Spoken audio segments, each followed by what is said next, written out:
मैं अति पवित्र श्री अयोध्यापुरी और कलयुग के पापों का नाश करने वाली श्री सरयू नदी की वंदना करता हूँ। फिर अवधपुरी के उन नर नारियों को प्रणाम करता हूँ जिन पर प्रभु श्री रामचंद्र जी की ममता थोड़ी नहीं है अर्थात बहुत है। उन्होंने अपनी पुरी में रहने वाले सीता जी की निंदा करने वाले धोबी और उसके समर्थक पुर नर नारियों की के पाप समूह को नाश कर उनको शोक रहित बनाकर अपने लोक धाम में बसा लिया। मैं कौशल्या रूपी पूर्व दिशा की वंदना करता हूँ जिसकी कीर्ति समस्त संसार में फैल रही है। जहाँ कौशल्या रूपी पूर्व दिशा से विश्व को सुख देने वाले और दुष्ट रूपी कमलों के लिए पाले के समान श्री रामचंद्र जी रूपी सुंदर चंद्रमा प्रकट हुए। सब रानियों सहित राजा दशरथ जी को पुण्य और सुंदर कल्याण की मूर्ति मानकर मैं मन वचन और कर्म से प्रणाम करता हूँ। अपने पुत्र का सेवक जानकर वे मुझ पर कृपा करें। उनको जिनको रचकर ब्रह्मा जी ने भी बड़ाई पाई तथा जो श्री राम जी की माता और पिता होने के कारण महिमा की सीमा है। मैं अवध के राजा दशरथ जी की वंदना करता हूँ जिनका श्री राम जी के चरणों में सच्चा प्रेम था, जिन्होंने दीन दयालु प्रभु के बिछुड़ते ही अपने प्यारे शरीर को मामूली तिनके की तरह त्याग दिया। मैं परिवार सहित राजा जनक जी को प्रणाम करता हूँ जिनका श्री राम जी के चरणों में गूढ़ प्रेम था, जिन्होंने जिसको उन्होंने योग और भोग में छिपा रखा था, परंतु श्री रामचंद्र जी को देखते ही वह प्रकट हो गया। भाइयों में सबसे पहले मैं श्री भरत जी के चरणों को प्रणाम करता हूँ जिनका नियम और व्रत वर्णन नहीं किया जा सकता तथा जिनका मन श्री राम जी के चरण कमलों में भौरे की तरह लुभाया हुआ है, कभी उनका पास नहीं छोड़ता। मैं श्री लक्ष्मण जी की चरण कमलों की को प्रणाम करता हूँ जो शीतल सुंदर और भक्तों को सुख देने वाले श्री रघुनाथ जी की कीर्ति रूपी विमल पताका में जिनका लक्ष्मण जी का यश पताका को ऊंचा करके फहराने वाले दंड के समान हुआ, जो हजार सिर वाले और जगत के कारण हजारों सिरों पर जगत को धारण कर रखने वाले शेष जीव हैं, जिन्होंने पृथ्वी का भय दूर करने के लिए अवतार लिया। जो वे गुणों की खानी कृपा सिंधु सुमित्रानंदन श्री लक्ष्मण जी मुझ पर सदा प्रसन्न रहें। मैं श्री शत्रुघ्न जी के चरण कमलों को प्रणाम करता हूँ जो बड़े वीर सुशील और श्री भरत जी के पीछे चलने वाले हैं। मैं महावीर श्री हनुमान जी की विनती करता हूँ जिनकी यश का श्री रामचंद्र जी ने स्वयं अपने श्रीमुख से वर्णन किया है। मैं पवन कुमार श्री हनुमान जी को प्रणाम करता हूँ जो दुष्ट रूपी वन को भस्म करने के लिए अग्नि रूप हैं, जो ज्ञान की घन मूर्ति हैं और जिनके हृदय रूपी भवन में धनुष बाण धारण किए श्री राम जी निवास करते हैं। वानरों के राजा सुग्रीव जी, ऋक्षों के राजा जामवान जी और राक्षसों के राजा विभीषण जी और अंगद जी आदि जितना वानरों का समाज है, सबके सुंदर चरणों की मैं वंदना करता हूँ जिन्होंने अधम पशु और राक्षस शरीर में भी श्री रामचंद्र जी को प्राप्त कर लिया। पशु देव पक्षी देवता मनुष्य असुर समेत जितने श्री राम जी के चरणों के उपासक हैं, मैं उन सब के चरण कमलों की वंदना करता हूँ जो श्री राम जी के निष्काम सेवक हैं।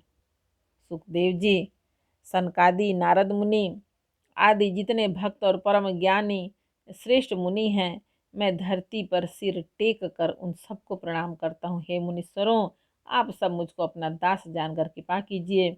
राजा जनक की पुत्री, जगत की माता, करुणा निधान श्री रामचंद्र जी की प्रियतमा श्री जानकी जी के दोनों चरण कमलों को मैं मानता हूँ जिनकी कृपा से निर्मल बुद्धि पाऊँ। फिर मैं मन वचन और कर्म से कमल नयन धनुष बाणधारी भक्तों की विपत्ति का नाश करने और उन्हें सुख देने वाले भगवान श्री रघुनाथ जी के सर्व समर्थ चरण कमलों की वंदना करता हूँ, जो वाणी और उसके अर्थ तथा जल और जल के लहर के समान कहने में अलग अलग हैं, परंतु वास्तव में अभिन्न एक हैं। उन श्री सीताराम जी के चरण कमलों की मैं वंदना करता हूँ जिन्हें दीन दुखी बहुत ही प्रिय हैं। मैं श्री रघुनाथ जी के नाम राम की वंदना करता हूँ, जो कृषाणु अग्नि, भानु सूर्य और हिमकर चंद्रमा का हेतु अर्थात र आ और म रूप से बीज है। वह राम नाम ब्रह्मा विष्णु और शिव रूप है। वह वेदों का प्राण है, निर्गुण उपमा रहित और गुणों का भंडार है, जो महामंत्र है जिन्हें महेश्वर शिव जी जपते हैं और उनके द्वारा जिसका उपदेश काशी में मुक्ति का कारण है, तथा जिसकी महिमा को गणेश जी मानते हैं, जो इस राम नाम के प्रभाव से ही सबसे पहले पूजे जाते हैं। आदि कवि श्री वाल्मीकि जी राम नाम के प्रताप को जानते हैं, जो उल्टा नाम मरा मरा जप कर पवित्र हो गए। श्री शिव जी के इस वचन को सुनकर कि एक राम नाम सहस्त्र नाम के समान है, पार्वती जी सदा अपने पति श्री शिव जी के साथ राम नाम का जप करती रहती हैं। नाम के प्रति श्री पार्वती जी के हृदय की ऐसी प्रीति देखकर श्री शिव जी हर्षित हो गए और उन्होंने स्त्रियों के भूषण रूप पतिव्रताओं के शिरोमणि श्री पार्वती जी को अपना भूषण बना लिया, अर्थात उन्हें अपने अंग में धारण करके अर्धांगिनी बना लिया। नाम के प्रभाव को श्री शिव जी भली भांति जानते हैं, जिस प्रभाव के कारण कालकूट जहर ने उनको अमृत का फल दिया। श्री रघुनाथ जी की भक्ति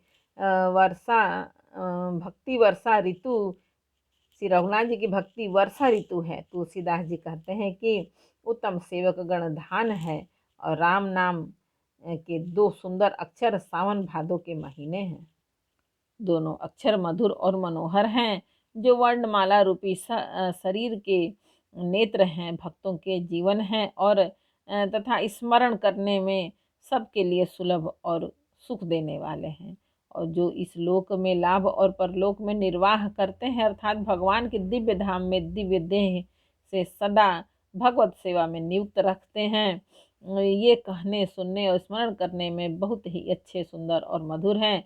तुलसीदास जी को तो श्री राम लक्ष्मण के समान प्यारे हैं।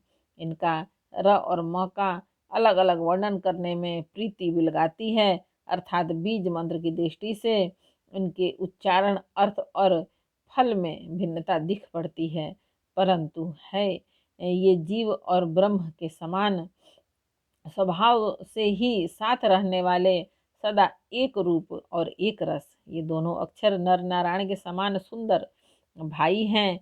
ये जगत का पालन और विशेष रूप से भक्तों की रक्षा करने वाले हैं। ये भक्ति रूपिणी सुंदर स्त्री के कानों के सुंदर आभूषण कर्ण फूल हैं और जगत के हित के लिए निर्मल चंद्रमा और सूर्य हैं। ये सुंदर गति मोक्ष रूपी अमृत के स्वाद और तृप्ति के समान हैं और कच्छप और शेष जी के समान पृथ्वी को धारण करने वाले हैं। भक्तों के मन रूपी सुंदर कमल में विहार करने वाले भौरे के समान हैं और जीव रूपी यशोदा जी के लिए श्री कृष्ण और बलराम जी के समान आनंद देने वाले हैं। तुलसीदास जी कहते हैं कि श्री रघुनाथ जी के नाम के दोनों अक्षर बड़ी शोभा देते हैं, जिनमें से एक रकार छत्र रूप रेफ र से और दूसरा मकार मुकुट मणि अनुस्वार अंग रूप से सब अक्षरों के ऊपर है। एक बार बोलो रामायण मैया की जय। बालकांड का 5वां समर्पयामि भगवान जय श्री राम जानकी पावन सुत हनुमान बजरंग।